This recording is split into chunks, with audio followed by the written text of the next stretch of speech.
మా కళ్ళు చూసిన కళ్ళు కాలి కమిలిపోయేనా, మమ్ము మేలు కొలిపిన గొంతు గాడ నిదురపోయేనా, నా బాధలను దాచ తోడుండేవాడివిరా, ఈ బాధను ఓదార్చ నువ్వుంటే బాగుండురా.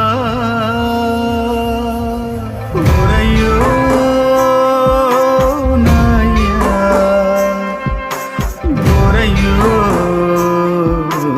నాయ్యా, ఈ చేతితోనే దిష్టి తీశాను, ఈ చేతితోనే ఎన్ను నిమిరాను, ఈ చేతితోనే నడక నేర్పాను, ఈ చేతితోనే బడికి పంపాను, ఈ చేతితోనే కాటికి పంపాలా, ఈ చేతితోనే మంటల గలపాలా.